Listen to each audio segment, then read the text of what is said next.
Hey there, YouTube. How's it going? Nerdy Narwhal here, and I'm back again today for another 6-scale action figure review. I'm really excited today. I've been waiting on this figure since, Christmas time, perhaps, and I've been anticipating it being an awesome piece for a little bit longer. And without further ado, here it is today. It is the JPT X PopCostume Silent Hound 6-scale action figure. And you can tell right off the bat, it is just a badass looking fantasy ninja samurai sort of thing, some Shinobi warrior. It's super cool. It oozes with everything awesome about being a nerd with kind of a From Software aesthetic. This is the second figure in this line that I'll be reviewing, but I believe it is the, I don't know, fourth or fifth figure in this line overall. There's a bunch of them out there, and each one is absolutely awesome. Jptdesign and PopCostume have really bitten into the echelon of what 6-scale collecting is and can be at this point in time with the overall quality of the figures that they are producing. And I cannot wait to check this one out with you guys today. First things first, let's get into the aesthetic of this figure. You already heard me absolutely oozing, gushing with how awesome it looked. And we are going to pop in here for a bit closer of a look just at all these little details. That face underneath there, those dying rotted eyes. The metals used, super lightweight. I think they're probably a copper or a bronze, so they don't really affect the figure anyways. Each little individual plate, mobile, the chain work. My gosh, just the way that all the different muted blacks and grays catch the light and the color to reflect something different, to reflect the texture, something tangible with the figure. Oh, it is a nice piece. Excellent looking. That Sekiro-inspired sort of rotted left hand there. You can't tell me that's not Sekiro-inspired. That chain there, the way it all just moves around naturally on the figure. The fraying on the belt and the cloth goods. The armor pieces, once again, on the legs. This guy looks awesome. If your collection is in need of any sort of archetypal ninja character, you could do a whole lot worse than the Silent Hound right here. Now, before we hop too much more into the figure proper, let's take a bow real quick and talk about the accessories that he comes with. You can see the box that he comes in right behind him. And it's a smaller box, a pretty heavy box, especially when it's holding the figure, but a smaller box just the same. And that's because he comes crouching in a nice little prayer pose inside of it. And then they packed it full of what they could. There's really not a whole lot of accessories present, but what he has here is very, very nice.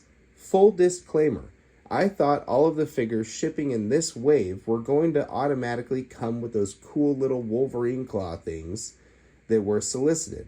Mine did not come with them. Maybe I'll contact Giant Toy because I thought those were supposed to be a gift that came with this version of the figure automatically, and the first release of it, the more limited in number release, those people were going to get them also. I'll call and I'll ask and see what's going on with that. Giant Toys never led me astray. That said, those are two accessories that I probably would never use anyways because he comes with the essential, let's get him spun around here, awesome looking samurai sword on his back right there. Now you do have to slip those in through these little leather strips here, and it's all real solid materials. The scabbard looks really nice. Pull that sword out. The sword looks absolutely excellent. The construction is just spot on. It's dense, it's durable. Looks so good. And that blade is probably the cleanest part of this whole figure.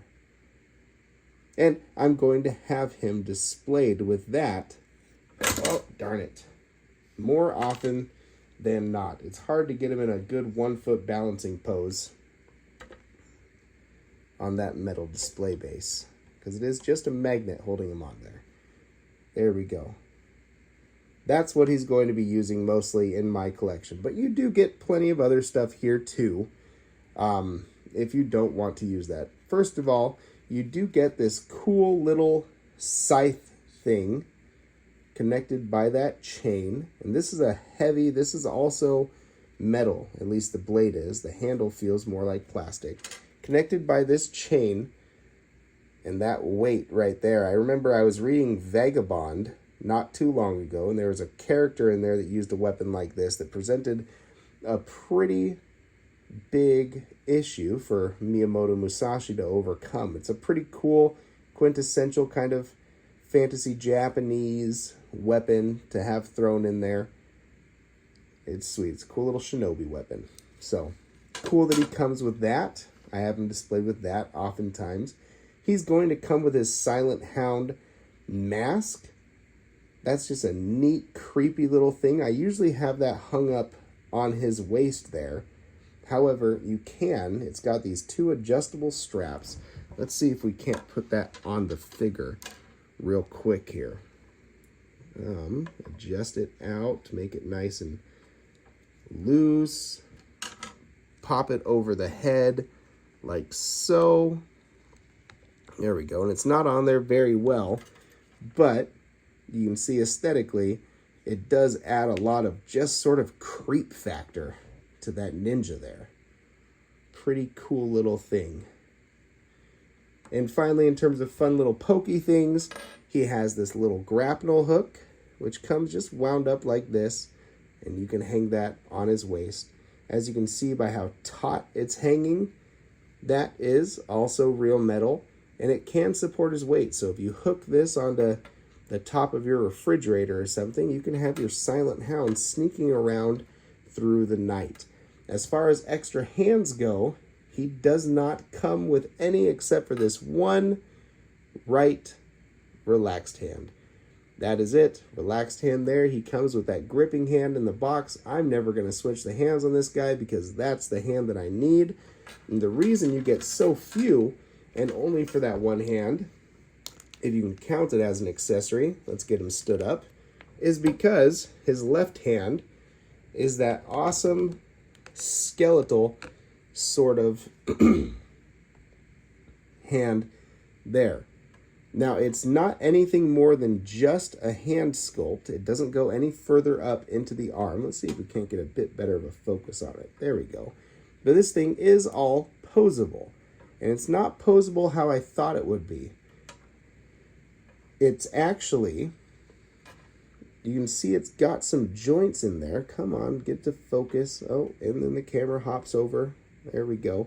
It's got some joints in there. However, it doesn't pose via plastic to those joints. There's actually just copper wire running all throughout the hand and the fingers in order to allow you a pretty good degree of posability. Now, in terms of if that's going to be hyper fragile, I don't really know.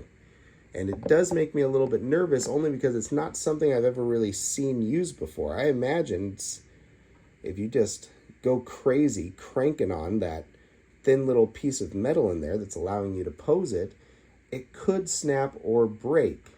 But it feels really durable for what it is, and I'm not going to go ham with it, so I don't anticipate my breaking it. That said, if it does break, I would just probably take the fingers and glue them into the place that I want them to be in. No big deal. But it's cool that they are trying new things. I do like seeing companies try new things and innovate, and that's good for the hobby as a whole. That's how we as collectors keep getting newer and better pieces in the future. And this is definitely innovative.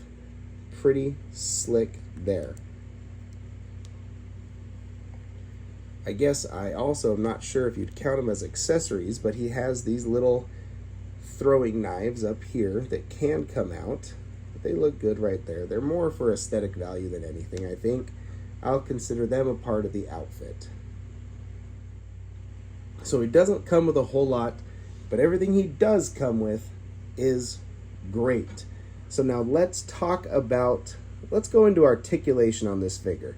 He's a ninja. He should be very well articulated. Can he do everything that you want him to do? Well, first of all, let's start off with this bandana back here. As you can tell, it's held on there with a wire, so you can really just kind of forget about that or use it to really accentuate whatever over-dramatized pose you want him to get into.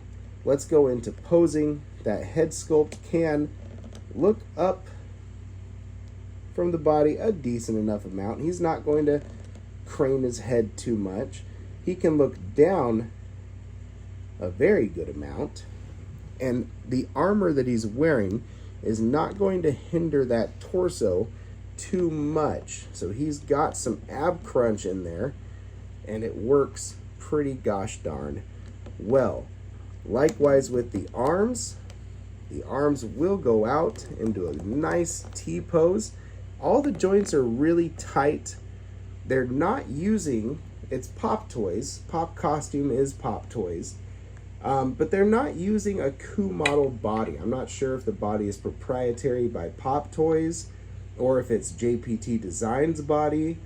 I honestly can't say that I like this body more than a Coup model body, and that's only because this joint right here feels, it works great, but it does feel looser. The body in general, the upper portion of it, feels like a lighter body than Coup model, and I like the heft that I associate with my Coup model bodies.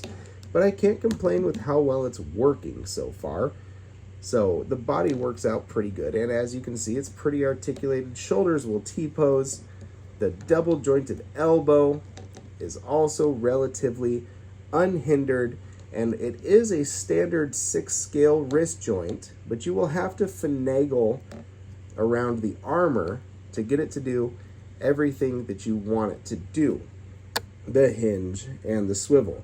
That might be my only gripe, is that I can't really seem to get, let's just take that sword out, this part which is supposed to protect the thumb, I can't seem to really get it to cover the thumb of that guy.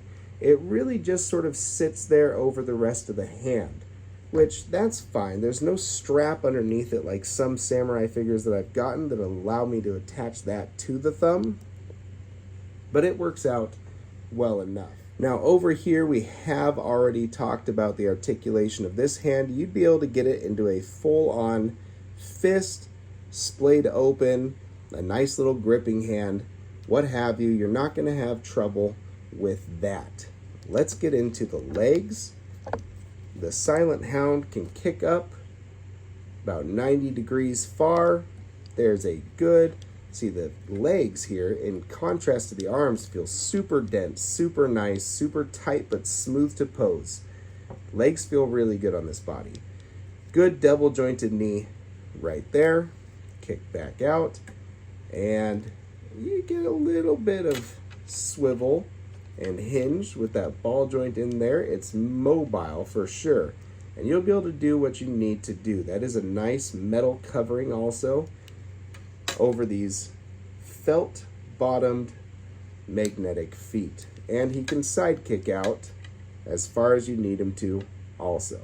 So the articulation to do all sorts of really cool ninja type stuff is definitely there on this figure. So now I'm just going to take a moment to kit him back together so you can see sort of how everything sits on him. He has these little tiny nubs. Get nice and close there for everybody.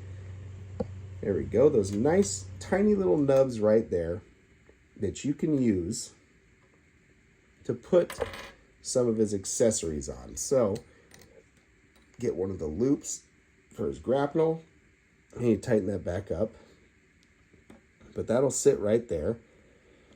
If he doesn't want to wear his mask, You can slide that piece right there, and it hangs on him pretty good.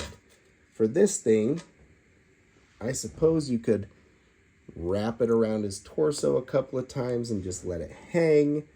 You could put it into his offhand or his main hand if he was going to use it. Meanwhile, you have the katana or whatever kind of samurai sword that is. It might be a little bit big for a katana. There we go. Slid onto his back right there. And you have an awesome, certainly not to be messed with, Shinobi on your shelf. And it totally just speaks to, part of it is definitely a modern sort of from soft dark fantasy type of design. It's very Sekiro, it's very Dark Souls, that whole sort of a look, especially his just zombified features on his face. And yeah, you could totally pose him without that face wrap and stuff, but I think it looks too cool to take it off. But another part of this figure really speaks to kind of this retro 1980s side-scrolling ninja video games. It's real mysterious. It's the cool factor, I guess. They really leaned into the cool factor of the figure, and it totally just works. Look at just the quality of metal used that would sort of rusted out down there on the shins. Get it to focus. Come on now. Can't get it to focus. Maybe if I bring the figure up closer to the camera, you'll be able to see what I'm talking about. And we'll take that. Look at how strong that metal display base is. Stays on his feet, no problem. There we go. Look at how good that looks. Just drips with coolness.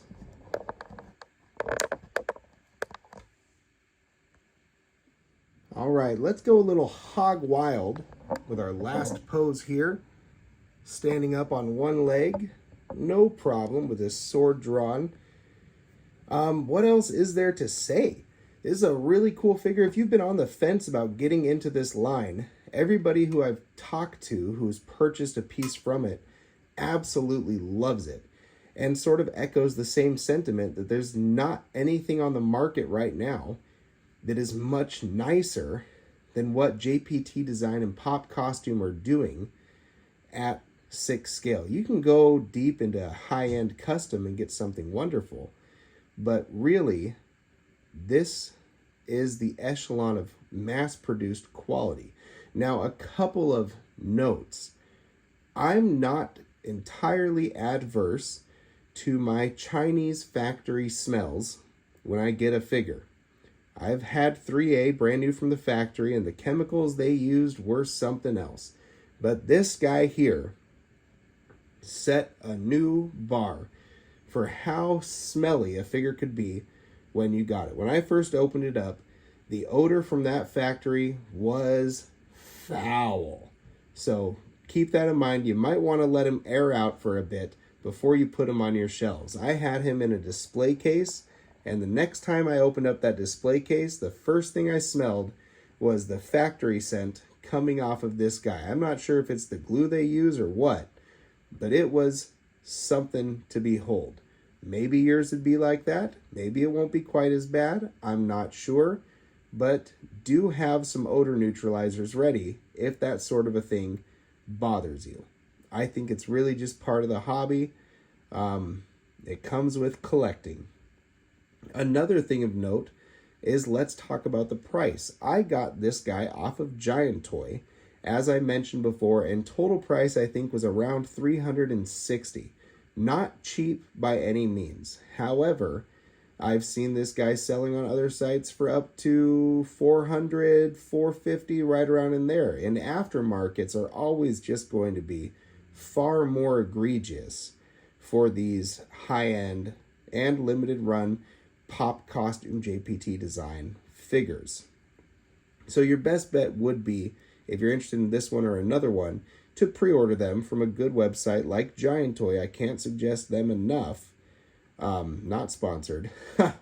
I can't suggest them enough for pre-ordering these figures. I feel like I got probably the best price on this guy that I could possibly get through doing that.